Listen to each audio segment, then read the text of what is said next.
नमस्कार, स्वागत आहे तुमचे आपल्या क्राईम न्यूज मराठी चॅनलवर। आज पुन्हा एकदा एक भयानक घटना घेऊन तुमच्यासाठी सज्ज झालो आहोत। आजची घटना ऐकल्यानंतर संशय किती घातक ठरू शकतो हेच तुम्हाला समजणार आहे। त्यामुळे हा व्हिडिओ शेवटपर्यंत बघत राहा आणि ही घटना ऐकल्यानंतर नेमकं त्याचा शेवट काय झाला असेल, या मागचं सत्य काय असेल असे प्रश्न देखील तुम्हाला वारंवार पडणार आहे। त्यामुळे घटना आवर्जून ऐका। तत्पूर्वी तुम्ही आपल्या क्राईम न्यूज मराठी चॅनलवर पहिल्यांदा आले असाल तर सगळ्यात अगोदर चॅनलला सबस्क्राइब करून शेजारचं बेल बटन प्रेस करून ठेवा, जेणेकरून नवीन ज्या काही घटना येणार आहे त्या सगळ्यात अगोदर तुमच्यापर्यंत पोहोचतील। तर चला जाणून घेऊया आजची घटना काय आहे। तर ही घटना आहे सोलापूर जिल्ह्यातील सापटणी या गावातील। गाव तसं छोटंसं। या गावामध्ये 50शी उलटलेले शहाजी ढवळे या नावाचे एक गृहस्थ राहत होते। ते शेतकरी होते। प्रचंड मेहनत, प्रचंड कष्ट करायचे आणि आपला शेतीचा व्यवसाय सांभाळायचे। शेतीमध्ये उत्पादनही तसं चांगलं येत होतं, त्यामुळे आपल्या कुटुंबाच्या गरजा व्यवस्थितरित्या ते पार पाडत होते। शहाजी ढवळे यांनी 50शी उलटलेली असली तरीही त्यांचा कामाचा उरक अतिशय चांगला होता। कष्ट करून ते आपलं आयुष्य सुखात आणि समाधानात घालवत होते। त्यांची पत्नी होती वनिता। दोघांचाही संसार शांततेत चालू होता। हवं नको ते सगळं काही शहाजी ढवळे आपल्या कुटुंबाला पुरवत होते आणि अशा प्रकारे गुण्या गोविंदाने त्यांचा संसार चालू होता। पण बऱ्याचदा शांततेनंतर खूप मोठं वादळ येणार असतं हे अनेकांना ठाऊक नसतं। तशाच पद्धतीने शहाजी ढवळे यांना देखील कल्पना नव्हती की आपल्या शांत जीवनामध्ये भयानक असं वादळ येणार आहे। जरा ही कल्पना नसताना असं काही घडलं ज्याची कल्पना साधं वनिता हिनेही केली नव्हती आणि शहाजी ढवळे यांनी देखील केली नव्हती। तर घडलं असं की शहाजी ढवळे यांचे बाहेर गावातील काही महिलांसोबत अनैतिक संबंध आहे आणि एक नव्हे तर एकापेक्षा अधिक महिलांसोबत शहाजी ढवळे यांचे शारीरिक संबंध येतात अशी अफवा त्या गावामध्ये पसरली।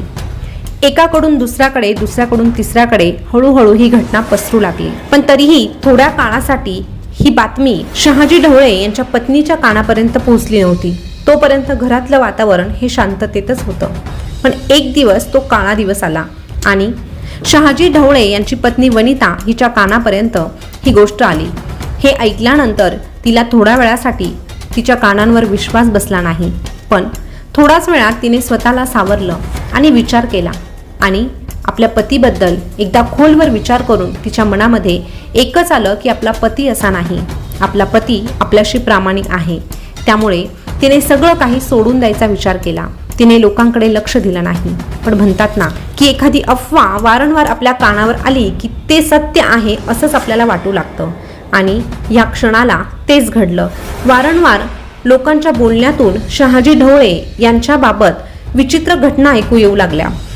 शहाजी ढवळे यांच्या बाबतीत जी अफवा पसरवली जात होती त्याने वनिताच्या मनावर परिणाम होणार होता याची साधं भनकही शहाजी ढवळे यांना नव्हती। आजूबाजूच्या बायका वनिताकडे पाहून काहीतरी कुजबुजू लागल्या आणि जेव्हा आजूबाजूला असं वारंवार घडू लागलं तेव्हा मात्र वनिताच्या मनामध्ये आला तो संशय। एकदा मनामध्ये आला की सगळं आयुष्य उद्ध्वस्त व्हायला वेळ लागत नाही। असंच काही या ठिकाणी घडलं। सुरुवातीला वनिताने शहाजी ढवळे यांच्याशी बोलून चर्चा केली, पण त्यावर शहाजी ढवळे यांनी सांगितलं की जेव्हा आपली प्रगती होते तेव्हा लोकांना हे सहन होत नाही आणि मग अशा पद्धतीने ते आपली बदनामी करतात। यावर वनिताने विश्वास ठेवला।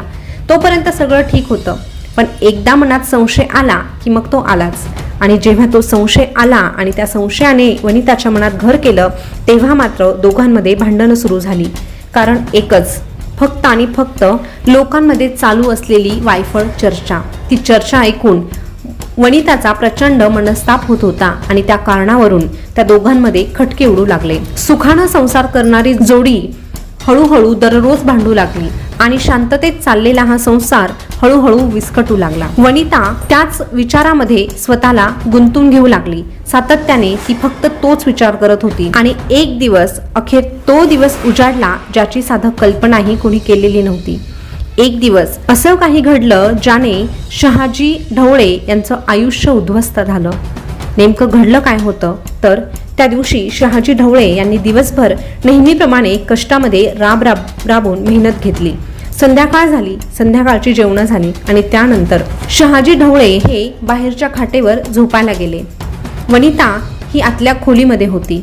वनिताला काही झोप लागत नव्हती. सारखं मनामध्ये शहाजी ढवळेंबद्दल विचार येत होते आणि नको नको ते विचार करून वनिता अंथरुणावरून उठली आणि सरळ चुलीकडे गेली. चुलीवर एक पाण्याने भरलेलं पातेलं ठेवलं. त्या पाण्यामध्ये तिने मीठ, मिरची, हळद हे सगळं काही टाकलं आणि ते पाणी खळाखळा उकळू दिलं. जसं जसं ते पाणी उकळत होतं तसं तसं वनिताच्या मनामध्ये विचार देखील उफाळून येत होते आणि जसे जसे विचार उफाळून येत होते तसं तसं तिला शहाजी ढवळे यांच्याबद्दल प्रचंड राग येत होता. रागाच्या भरामध्ये ते उकळतं पाणी तिने एका कपड्याने पकडलं आणि ते उकळतं पाणी घेऊन सरळ खोलीच्या बाहेर पडली. जिथे शहाजी ढवळे झोपलेले होते त्या ठिकाणी ती गेली आणि क्षणभरात तिने ते सगळं पाणी शहाजी ढवळे यांच्या अंगावर ओतलं. अतिशय उकळतं असं पाणी जेव्हा अंगावर पडलं तेव्हा क्षणभरात काय झालं हे शहाजी ढवळे यांना समजलंच नाही. ते थोडंसं आरडाओरडा करू लागले. समोर बायको उभी होती. वनिता, तू हे काय करत आहेस असं विचारू लागले, पण क्षणभराचाही विलंब न लावता वनिता तिथून पळून गेली. पण इकडे मात्र शहाजी ढवळे यांना प्रचंड वेदना होत होत्या. त्यामध्ये लाल तिखट असल्यामुळे त्यांना अजूनच त्रास होऊ लागला आणि अशातच त्यांचा त्या उकळत्या पाण्याने होरपळून मृत्यू देखील झाला. पण त्यावेळेस वनिता तिथून पळून गेलेली होती आणि त्यानंतर तिने रचलेला बनाव तिला पुन्हा एकदा लोकांसमोर आणायचा होता. तिने प्रचंड आरडाओरडा करत शेजारी असणाऱ्या घरापासून थोडंसं दूरवर असलेल्या लोकांना तिने गोळा केलं. लोकांना घडलेली घटना सांगितली आणि कोणीतरी येऊन आपल्या पतीवर अशा पद्धतीने उकळतं पाणी टाकलं आहे असं शेजारच्या लोकांना रडून रडून तिने सांगितलं. लोकांचाही तिच्यावर विश्वास बसला, कारण ती एक साधी गृहिणी होती. ती असं करू शकत नाही. तिने असं केलं आहे असा साधा विचारही कोणाच्या मनात आला नाही. शेजारचे जेव्हा शहाजी ढवळे यांच्यापर्यंत पोहोचले तोपर्यंत शहाजी ढवळे यांचा मृत्यू झालेला होता आणि आता हे सत्य काय आहे हे कुणाच्याही लक्षात येणार नाही असं वनिताला वाटलं. पण नंतर पोलिसांकडे तक्रार दाखल करण्यात आली. पोलिसांना सगळ्यात अगोदर संशय आला तो गावातीलच 2 व्यक्तींवर. त्यामध्ये संजय ढवळे आणि अजून एक त्याचा साथीदार यांच्याशी शहाजी ढवळे यांचा जमिनीवरून वाद होता आणि त्यांनी हे कृत्य केलं असावं असा संशय पोलिसांना आला. पण त्यानंतर ते निर्दोष आहे असं सिद्ध झालं. पण पोलिसांचा संशय पहिल्यांदा वनितावरच होता. म्हणून एक दिवस वनिताला त्यांनी चौकशीसाठी बोलावलं आणि सुरुवातीला वनिताने उडवाउडवीची उत्तरं देऊन पोलिसांना फसवण्याचा प्रयत्न केला. परंतु पोलिसांनी त्यांची युक्ती वापरून बरोबर वनिताच्या तोंडून सत्य काय आहे ते उगाळून घेतलं आणि त्यानंतर तिने कबूल केलं की शहाजी ढवळे यांचे बाहेर अनैतिक संबंध होते आणि याचा प्रचंड राग मला येत होता आणि त्या रागाच्या भरात माझ्याकडून ही मोठी चूक कधी झाली हे मला समजलंच नाही असं म्हणत ती ढसाढसा रडू लागली. पण आता काहीही उपयोग नव्हता, कारण शहाजी ढवळे यांचा मृत्यू झाला होता. त्यानंतर पोलिसांनी वनिता हिला ताब्यात घेतलं आणि खरंच शहाजी ढवळे यांचे संबंध होते का हे न तपासता तुम्ही असं भयानक कृत्य कसं केलं असा प्रश्न देखील वारंवार गावकरी आणि पोलीस त्या महिलेला विचारू लागले. पण आता फक्त संशयाच्या कारणावरून शहाजी ढवळे यांचा मात्र अंत झाला होता. तर ही घटना ऐकल्यानंतर तुम्हाला काय वाटतं, तुमच्या काय प्रतिक्रिया आहे हे कमेंटद्वारे नक्की कळवा आणि अशाच नवीन घटना जाणून घेण्यासाठी आपल्या क्राईम न्यूज मराठी चॅनलला सबस्क्राईब देखील आवर्जून करा. धन्यवाद.